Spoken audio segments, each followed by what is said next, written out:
नमस्कार दोस्तों, मैं मोहन चौरसिया आप सभी का बीके क्लासेस में हार्दिक स्वागत करता हूं। दोस्तों, आज आपका टॉपिक रहने वाला है कि क्लास 10th के बोर्ड एग्जाम में आने वाले जो आपके इम्पोर्टेंट रिएक्शन हैं जिनसे आपको डर लगता है, ठीक है। तो आज हम एकदम आसान तरीके से आपको रिएक्शन करना सिखाएंगे। केवल आप अपना माइंड कंसंट्रेट करके इस वीडियो को देखिएगा और अंत तक बने रहिएगा, ठीक है। और अगर आपको वीडियो समझ में आए तो लास्ट में लाइक और अगर चैनल को सब्सक्राइब न किए हों तो जरूर कर दीजिएगा और अपने दोस्तों के पास जरूर शेयर करिए। क्यों?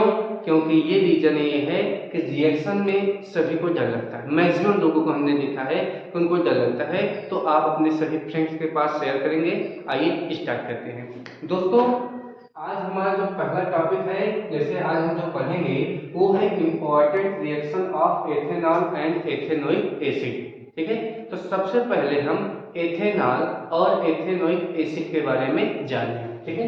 एथेनॉल सबसे पहले हम देखेंगे ये जो हमारा एथेनॉल है क्या, ठीक है। एथेनॉल जो है इसका जो कॉमन नेम मतलब साधारण नाम, ठीक है। आपको हम इंग्लिश में लिखेंगे, हिंदी में भी बताते रहेंगे क्योंकि रिएक्शन मैक्सिमम इंग्लिश में ही चलता है, ठीक है। तो आप इंग्लिश में भी समझने का प्रयास करें, हिंदी में लिख लेंगे वो आप टेंशन ना लीजिएगा। एथेनॉल क्या है? एथेनॉल का जो कॉमन नेम है, कॉमन नेम कहने मतलब साधारण नाम जो है वो है एथिल एल्कोहल। क्या है दोस्तों?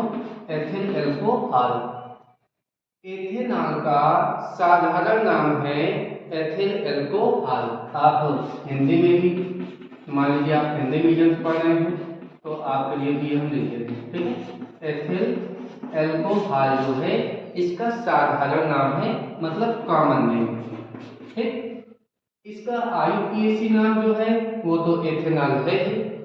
इसका जो फार्मूला है, फार्मूला जो इसका फार्मूला होता है एथेनॉल का, आपको या तो इस प्रकार से देखने को मिलेगा C2H5OH, या फिर आपको ये देखने को मिलेगा CH3CH2OH, ठीक है।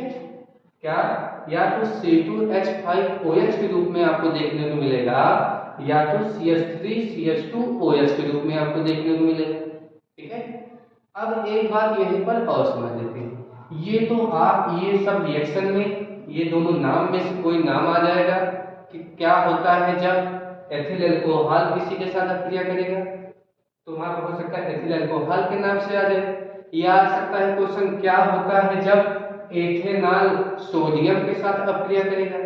अगर आपको एथेनॉल ही एथिल अल्कोहल है ये नहीं पता है, तो आपको एथिल अल्कोहल पता है, इसका आईयूपीएसी नाम एथेनॉल है, आपको पता ही नहीं है, तो आप रिएक्शन नहीं कर पाएंगे। तो इसलिए आपको दोनों नाम पता होना जरूरी है। अब यहाँ पे देखिए, जब ये अपक्रिया होती है तो मैक्सिमम केस में जो अपक्रिया होती है, ध्यान दीजिएगा, या तो उसमें से देखेंगे हम लोग हाइड्रोजन बाहर निकलेगा, ठीक है, इसको समझते रहिए, या तो उसमें से केवल H बाहर निकलेगा या फिर उसमें से पूरा का पूरा OH बाहर निकलेगा। यही दोनों होगा वहां पर रिएक्शन में, ठीक है। तो यहाँ पर अभी तक हमने आपको जो बताया ये किसके बारे में था? ये था एथिल अल्कोहल के बारे में, ठीक है। आइए थोड़ा सा हम जानकारी ले लेते हैं एथेनोइक एसिड के बारे में, जिसको हिंदी में कहेंगे एथेनोइक अम्ल। एसिड को हिंदी में क्या कहते हैं? तो आइए देखते हैं। अब हमारा जो दूसरा इसमें दिया गया है जिसका रिएक्शन आज हमको पढ़ना है वो है आपका क्या? Ethanoic acid. एथेनोइक एसिड जो है, पहली चीज ये है क्या? ये तो आईयूपीएसी नाम है, लेकिन किसका आईयूपीएसी नाम है? आइए इसको समझते हैं। एथेनोइक एसिड जो है वो है एसिटिक एसिड। किसका? एसिटिक एसिड का आईयूपीएसी नाम क्या होता है? Ethanoic acid. और इसका जो सूत्र होता है, मतलब फार्मूला जो होता है वो होता है CH3COOH।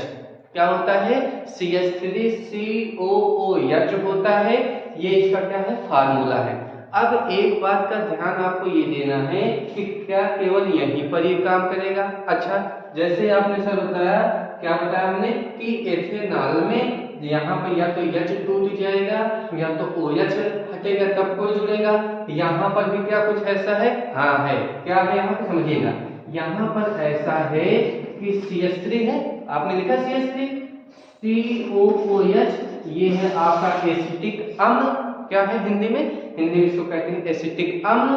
अब ये जब इसको हम आयनाइज करेंगे, आयन में डिवाइड करेंगे, तो ये हो जाएगा CH3COO सिंगल नेगेटिव और साथ में H पॉजिटिव। मतलब आपने क्या देखा कि ये वाला भाग कभी नहीं टूटेगा, ये वाला जो भाग है ये कभी भी नहीं टूटेगा रिएक्शन में, केवल टूटेगा क्या, यही हाइड्रोजन आयन ही निकलेगा और इसी का स्थान लेने के लिए अनदर लोग आएंगे। ठीक है, लोग का मतलब कोई ना कोई आपका क्रियात्मक समूह हो गया या कोई भी अन्य यौगिक होगा, उससे नहीं सोचो कोई व्यक्ति आगे जुड़ेगा। ठीक है, तो यहाँ तक पहले आप नोट कीजिए, इसके बाद हम लोग आगे चलते हैं। ध्यान दीजिए दोस्तों, अब हमारा जो नेक्स्ट टॉपिक है, टॉपिक का मतलब रिएक्शन की ओर हम लोग चल रहे हैं। सबसे पहले हम लोग एथेनॉल के बारे में पढ़ते हैं। ठीक है, तो केमिकल रिएक्शंस ऑफ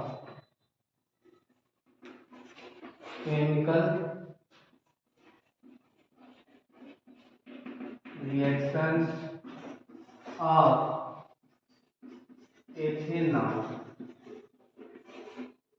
अब हम लोग चल रहे हैं एथेनॉल की जो रासायनिक अभिक्रियाएं हैं उसको वन बाय वन करके देखते हैं। ध्यान दीजिएगा, जैसे फर्स्ट रिएक्शन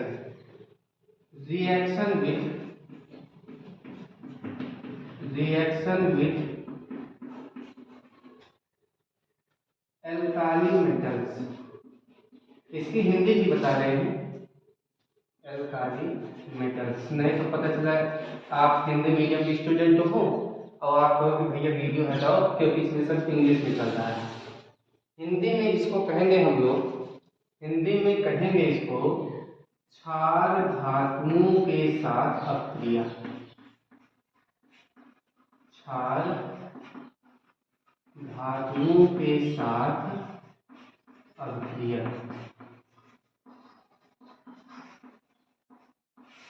क्षार धातुओं के साथ क्या है, अभिक्रिया।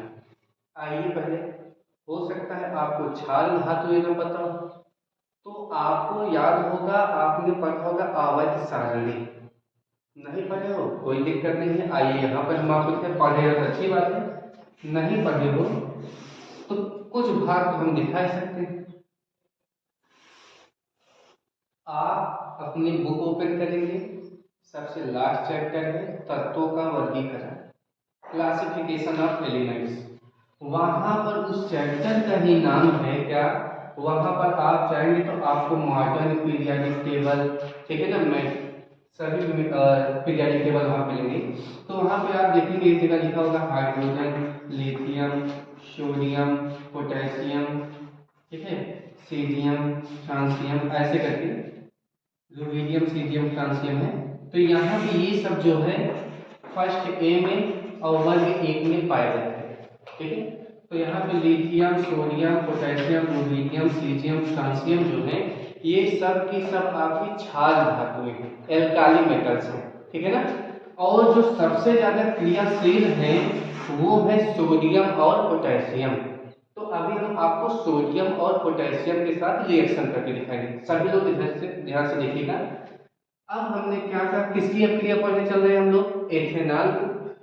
तो C2H5OH एथेनॉल की अभिक्रिया किससे कराएंगे, सोडियम के साथ कराएंगे। किसके साथ, सोडियम, एल्काली मेटल्स है ना, एल्काली मेटल्स में सोडियम है, पोटेशियम है और सब भी है, लेकिन ये दोनों मोर रिएक्टिव हैं, अधिक क्रियाशील हैं, तो इसलिए हम इसकी अभिक्रिया करा रहे हैं।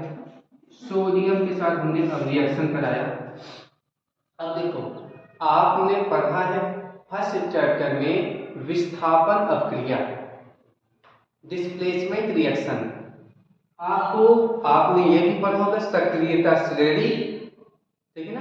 तो उसमें देखिए क्या होता है, जो सोडियम है वो हाइड्रोजन से अधिक क्रियाशील है, सोडियम जो है वो हाइड्रोजन से अधिक क्रियाशील है तो सोडियम करेगा क्या, सोडियम आएगा हाइड्रोजन को उसके स्थान से हटा देगा। ठीक है सर, आपने कहा हटा दिया, ठीक, हमने ये लिख दिया C2H5 वो बचा है, O को हटा नहीं पाया, हाइड्रोजन को हटाया, बचा क्या Na लगा दिया यहाँ पर।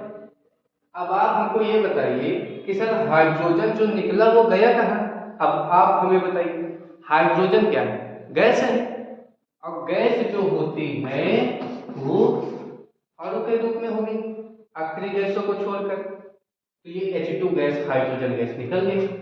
आप कहोगे सर निकला तो एक हाइड्रोजन है, लिखे दो हाइड्रोजन है, कोई दिक्कत नहीं, लो 2 से मल्टीप्लाई कर दो, 2 यहाँ से, अच्छा 2 मल्टीप्लाई, ये सब तो 2 हो गए, यहाँ पर भी 2 से कर दो, 2 से किए तो 2 अन्य भी 2 हो गया, लो यहाँ से भी कर दो, अब क्रिया बैलेंस हो गई। एग्जाम में अगर आप जाइएगा रिएक्शन लिखने तो उसके नीचे नाम जरूर लिख के आइएगा। नाम क्या है चलो देख लो, इसका नाम तो आपको पता ही है क्या है, एथेनॉल। क्या है, एथेनॉल। इसका नाम हम बताएंगे नहीं, आप जानते हैं सोडियम। इसका नाम है सोडियम इथॉक्साइड, सोडियम इथॉक्साइड। ये हाइड्रोजन गैस है, अच्छे से आइए नोट कर लीजिए।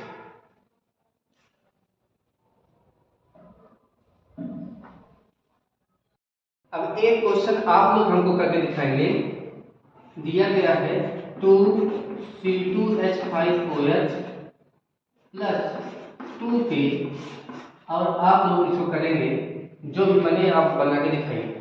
आपको करना है एथिल अल्कोहल की क्रिया, करके तुरंत कमेंट कीजिए वहीं पर, बैठे बैठे कमेंट कीजिए वहीं पर कि क्या बनेगा आपका। कमेंट करने का मतलब लिखना है कमेंट में, हाँ, नहीं तो वैसे वहीं पर बोल लो, ठीक है। चलिए कमेंट बॉक्स आपके लिए ही है, खाली पड़ा है उसको भरिए।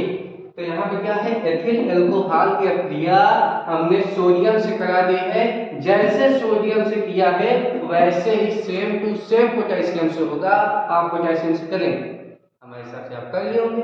कुछ नहीं करना है, पोटेशियम आएगा, अब वो हाइड्रोजन गैस को बाहर निकालेगा और यहाँ पर आपको क्या मिल जाएगा, आपको मिल जाएगा 2C2H5OK। ये OK टाटा बाय बाय वाला नहीं है, ये के है पोटेशियम, ठीक है ना, तो इसका नाम हो जाएगा पोटेशियम इथॉक्साइड। इसका नाम क्या हो जाएगा, पोटेशियम इथॉक्साइड,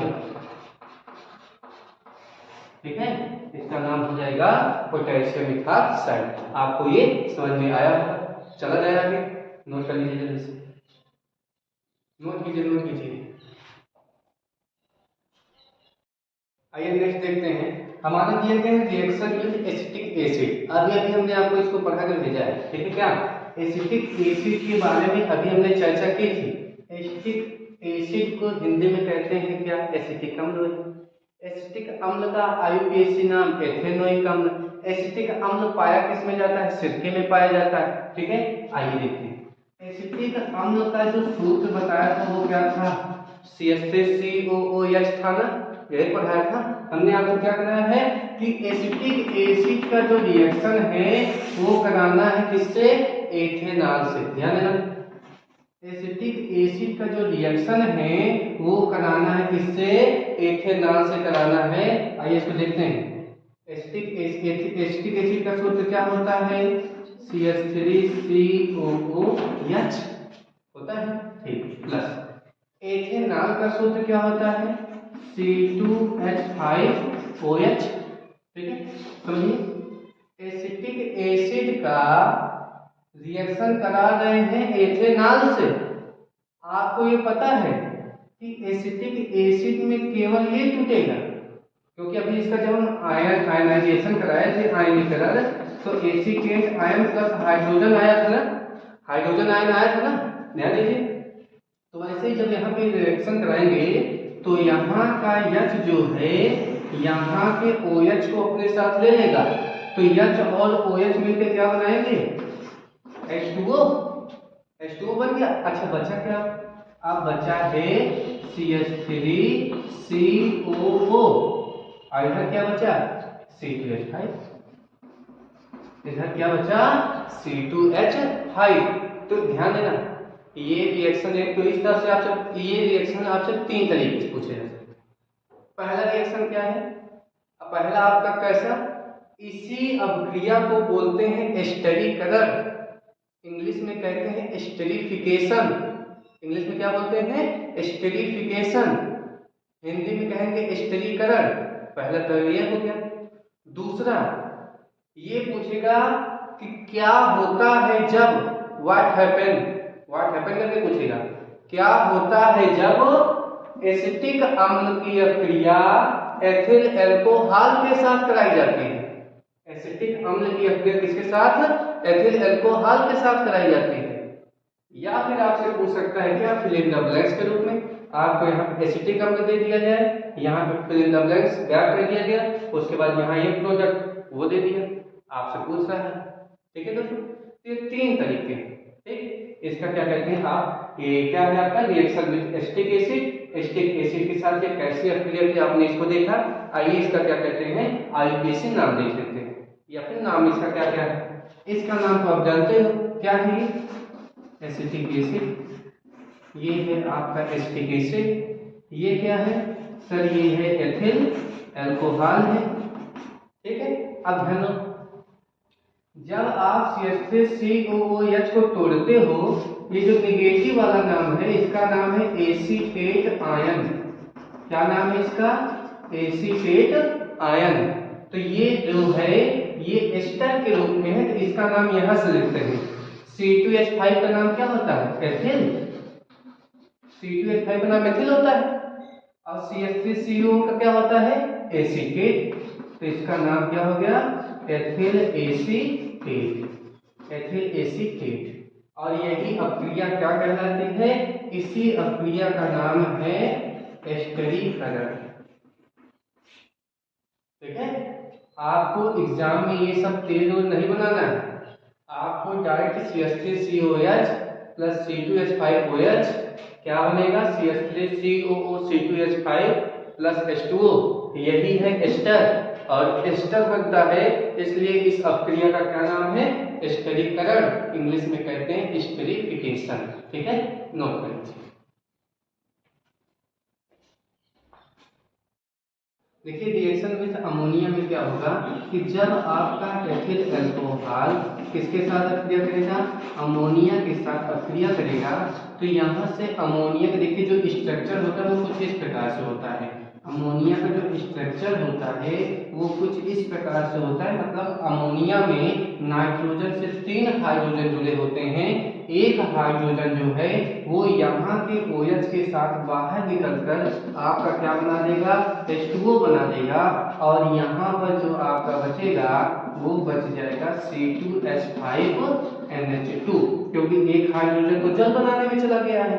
अब ध्यान दीजिए इसका नाम क्या है, इसका नाम है एथिल एल्कोहल, इसका नाम क्या है अमोनिया, इसका नाम क्या है, देखो NH3 है तो अमोनिया हो जाता है, NH2 है तो उसका नाम एमीन है, तो C2H5 का नाम क्या है एथिल, C2H5 का क्या नाम है एथिल, NH2 क्या नाम है एमीन, तो वो एथिल एमीन बनाएगा और साथ में क्या बनाएगा जल। नोट कर लीजिए। देखिए अब जो हमारा रिएक्शन है, अब हमारा जो तीसरा लास्ट रिएक्शन है एथिल अल्कोहल का, ध्यान दीजिएगा एग्जाम में आपके यहाँ, क्योंकि इस बार 20 नंबर का MCQ होना है, ठीक है, तो उसमें अगर कोई लॉन्ग आंसर टाइप क्वेश्चन आएगा तो केमिस्ट्री में लॉन्ग आंसर टाइप क्वेश्चन नहीं आएगा, उसके स्थान पर आपका आता है, क्योंकि यहाँ पे लॉन्ग में लिखने के लिए कुछ है ही नहीं, यहाँ पे जो भी आता है वो रिएक्शन के रूप में आ जाए, या तो रिएक्शन के लिए आ जाता है या तो शॉर्ट नोट के रूप में आएगा। ठीक है, हिंदी में उसे कहें तो टिप्पणी के रूप में। तो आपको यहाँ पे ध्यान ये देना है कि आपको ये जो रिएक्शन अभी जो कराने चल रहे हैं वो है H2SO4 के साथ, वो है किसके साथ, रिएक्शन विथ H2SO4। H2SO4 को हिंदी में क्या कहते हैं, सल्फ्यूरिक अम्ल, इसका नाम क्या है सल्फ्यूरिक अम्ल नाम है। ठीक है, आइए ध्यान दीजिएगा, कंसंट्रेट H2SO4 भी होता है, डाइल्यूट H2SO4 भी होता है, तो दो के दोनों कंडीशन में हम लोग कंसंट्रेट लेंगे। तो देखिए दो टाइप्स के आपके रिएक्शन होंगे, कितने टाइप्स के, टू टाइप्स के रिएक्शन होंगे, और जब H2SO4 से हो तो उसमें एक चीज का जरूर ध्यान देना कि टेम्परेचर हमको क्वेश्चन में कितना दिया गया है। अगर टेम्परेचर 100 से 110 दे तब कुछ अलग बनेगा, अगर 140 देगा तब भी कुछ अलग बनेगा, और अगर 160 से 170 दे तब भी कुछ अलग बनेगा। अच्छा, तीनों कंडीशन में आप हमको करा देंगे सही। आइए देखते हैं। एथिल अल्कोहल का सूत्र क्या जानते हो आप लोग? कहोगे C2H5OH प्लस हम लोग जानते हैं H2SO4। इसके साथ आप कराने वाले हैं अभिक्रिया। पहले कराएंगे आप 100 से 110 डिग्री सेल्सियस पे, यही कहोगे, ठीक। C2H5OH की अभिक्रिया H2SO4 के साथ कराने चल रहे हैं, किस पर? 100 से 110 डिग्री सेल्सियस।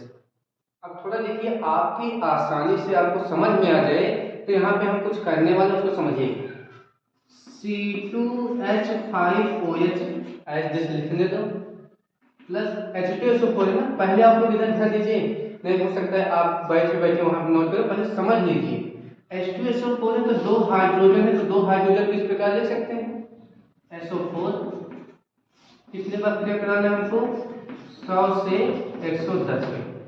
अब यहाँ का OH और यहाँ का एक H मिलकर क्या बनाएगा? H2O। H2O निकाल दो, ठीक। अब C2H5 इसके साथ अब क्रिया करेगा HSO4, तो हो जाएगा C2H5HSO4, ठीक है। अब यहाँ समझने वाली बात क्या है कि ये सल्फ्यूरिक अम्ल था, उसका हाइड्रोजन OH के साथ H2O बना दिया, जल बना दिया। यहाँ क्या बचा? केवल C2H5, यहाँ क्या बचा? HSO4, मिलकर क्या बना दिया? C2H5HSO4। इसका नाम क्या है? इसका नाम आपको पता है, इसका नाम आपका है एथिल अल्कोहल। क्या नाम है? Ethyl alcohol. इसका क्या नाम है? आप कहोगे सल्फ्यूरिक एसिड। क्या कहोगे? Sulphuric acid. इसका नाम है सल्फ्यूरिक अम्ल नाम है, ठीक है। ये क्या है? इतने का नाम तो एथिल है, ये सर आपको भी पता है, हमको भी पता है। HSO4 है तो चाहे इसका नाम कहिए एथिल हाइड्रोजन सल्फेट, चाहे इसी का नाम कहिए एथिल बाइसल्फेट, ठीक है। तो एथिल हाइड्रोजन सल्फेट हम बता दे रहे हैं, ठीक है। आप लोग एथिल बाइसल्फेट जान रहिएगा, ठीक। एक तो ये रिएक्शन हो गया, ठीक है, इसको नोट करिए, फिर इसके आगे चलते हैं। अगर अब वही क्वेश्चन में हमसे क्या कहें, अभी हमने ये देखा कि एथिल अल्कोहल सल्फ्यूरिक अम्ल के साथ अभिक्रिया करेगा 100 से 110 डिग्री सेल्सियस पे, तो बनाएगा एथिल हाइड्रोजन सल्फेट और साथ में जल निकाल देगा, ठीक है। अगर वो 140 पे कहेगा तब हम लोग क्या करेंगे? तो पहले ये सोचिए, अगर आप टेम्परेचर को बढ़ाओगे तो पहले तो 110 पे रिएक्शन होगा, फिर वो 140 पे पहुंचेगा ना। तो इसका मतलब क्या है कि पहले तो 100 से 110 पे होगा, तो ये रिएक्शन इतना तो फिक्स है। अब यही जब टेम्परेचर बढ़ते बढ़ते तो पहले ये तो बना रहेगा, तो ये जब बना रहेगा तो फिर से एथिल अल्कोहल की अभिक्रिया किससे करेंगे? जो 110 पे हुआ है C2H5HSO4 से कराएंगे। तो होगा क्या? होगा कुछ नहीं, यहाँ का हाइड्रोजन निकलेगा यहाँ के HSO4 के साथ, तो एक H दो H हो गए ना, 2H हुए, तो 2H मिलके आपका बनाएंगे क्या? H2SO4। क्या बना दिए? H2SO4। फिर से समझिए, C2H5OH एथिल अल्कोहल की अभिक्रिया करानी है, किसके साथ करानी है? सल्फ्यूरिक अम्ल के साथ करानी है। पहले ये वाला रिएक्शन आप लिखेंगे, उसके तुरंत बाद, क्योंकि ये तो 110 पे हुआ है, 100 से 110, अब हमको किस पे करानी है? 140 डिग्री सेल्सियस पर।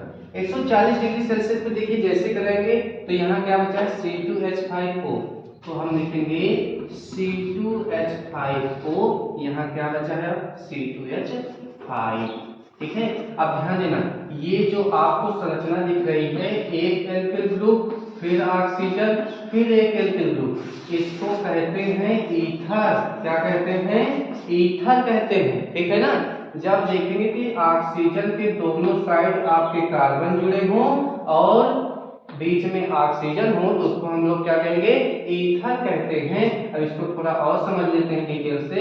क्या कि इसका जो साधारण नाम होता है वो डाई एल्किल ईथर के रूप में लिखा जाता है और जो IUPAC नाम होता है वो एल्कॉक्सी एल्केन के रूप में लिखा जाता है। अब यहाँ देखो दो बार क्या है, एथिल है ना, C2H5 का नाम एथिल है तो ये दो बार है तो इसका नाम हो जाएगा क्या, डाई एथिल ईथर। ठीक है। अगर किसी का IUPAC नाम पूछता तो क्या करते हैं, किसी एक के साथ ऑक्सीजन ले लेते और किसी एक के साथ एल्किल के रूप में, तो इसका नाम हो जाता क्या, इथॉक्सी इथेन। ठीक है, इथॉक्सी इथेन IUPAC नाम है, डाई एथिल ईथर इसका साधारण नाम है, H2SO4 का नाम आपका क्या है, सल्फ्यूरिक अम्ल। ये है रिएक्शन। तो जब आपका 140 डिग्री सेल्सियस पे अपक्रिया लिखने के लिए आएगा एग्जाम में तो आपको ये दो के दोनों रिएक्शन लिखना पड़ेगा। ठीक है, इसको नोट करिए, फिर आगे चलते हैं 160 पे। अब देखिए अभी तक जो आपने अपक्रिया देखा उसमें हमने 100 से 110 पे कराया, फिर उसके बाद देखो ये वाला तो कंटिन्यू है। ठीक है, उसके बाद हमने 140 पे करके दिखाया, अब हमको करना है 160 पे। 160 से 170 डिग्री सेल्सियस टेम्परेचर हो जाए तब क्या करेंगे। देखिए हमको क्या करना है, हमको दिया गया है तो यहाँ से जो बनेगा केवल उसी को हम लेकर आगे चलेंगे बस। तो जब हम लोग 160 से 170 पे हम लोग अपक्रिया कराएंगे तो देखिए होगा क्या, हमको मिला क्या है, हमको यहाँ पे मिला है C2H5HSO4 और इसको गर्म कर देना है 160 से 170 डिग्री सेल्सियस पे गर्म करना है। अब एक बात तो ये समझिएगा, 100 से 110 करेंगे तब तो केवल यही अपक्रिया लिखेंगे, 140 पे कराएंगे तो ये अपक्रिया लिखने के बाद फिर से 140 वाली लिखेंगे। ठीक है, और अगर 160 पे कराना है तब भी पहले ये वाली अपक्रिया लिखेंगे, उसके बाद यहाँ पर एथिल अल्कोहल अलग से नहीं लेंगे, इसको लिखेंगे, इसको गर्म करने के प्रयास। ठीक है, 160 से 170 होता क्या इसको समझिए, HSO4 है ना, यहां से बगल से H2SO4 बनने के लिए इसको कितना हाइड्रोजन चाहिए, एक, यहां से ये एक हाइड्रोजन लेकर जाएगा। कैसे जाएगा इसको थोड़ा स्ट्रक्चर से समझते हैं। ये है दो कार्बन, एक हाइड्रोजन, दो हाइड्रोजन, तीन हाइड्रोजन, चार हाइड्रोजन, ये हो गया HSO4, ये हो गया 5 हाइड्रोजन। कितने गर्म करना है, 160 से 170। इसको समझिए आप, जैसे ही आप हीट करोगे तो ये HSO4 अपने बगल वाले हाइड्रोजन को लेकर निकल जाएगा और बना देगा आपका क्या, H2SO4 बना दिया। अब थोड़ा इधर आप लोग समझेंगे क्या, अब तो इसकी यहां से क्या हो गई, छुट्टी हो गई। अब यहाँ देखिए क्या बचा, दो कार्बन चार हाइड्रोजन, दो कार्बन बचे हैं, चार हाइड्रोजन बचे हैं, और आपको पता है कार्बन की संयोजकता 4 होती है। यहाँ पे कितनी पूरी है, एक की 3 इसकी पूरी है और 3 इसकी पूरी है, तो इन दोनों कार्बन की एक संयोजकता को पूरा करने के लिए यहाँ एक डबल बॉन्ड ऑटोमेटिक आ जाएगा। तो ये C2H4 क्या बना था, C2H4 बना। अगर याद हो तो ये एल्कीन का प्रथम सदस्य है, एथिलीन। IUPAC नाम इसका क्या हो जाएगा, एथीन, और साधारण नाम क्या है इसी का, एथिलीन प्राप्त होगा। ठीक है, अब यहीं से 3 क्वेश्चन जो एथिल अल्कोहल की अपक्रिया सल्फ्यूरिक अम्ल के साथ रहेंगे 3। पहला क्वेश्चन आएगा, क्या होता है जब, केवल अगर ये आता है क्वेश्चन में कि एथिल अल्कोहल के सल्फ्यूरिक अम्ल के साथ अपक्रिया कराते हैं, कुछ नहीं बोल रहा है टेम्परेचर, तो केवल 100 से 110 पे करा दीजिएगा बस।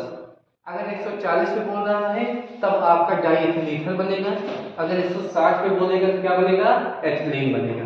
ठीक है दोस्तों, तो इस तरह से यही, और एग्जाम में अगर बहुत ज्यादा आने का होगा तो एग्जाम में आता है क्वेश्चन इस टाइप का कि क्या कि एथिल अल्कोहल से संबंधित 4 रासायनिक अपक्रिया लिखिए और उसके 4 उपयोग लिखिए। इसी टाइप के क्वेश्चन पूछा जाता है। तो आपको हमने लगभग 4 रिएक्शन कराए हैं, आपको हम बाकायदा समझाने का प्रयास किए हैं। आप इसको अपने दोस्तों के पास शेयर करते रहें। उसके बाद हम चलते हैं नेक्स्ट पार्ट में, आपको मिलेंगे एथेनोइक अम्ल के साथ जो रिएक्शन होगा वो। ठीक है दोस्तों, नमस्कार।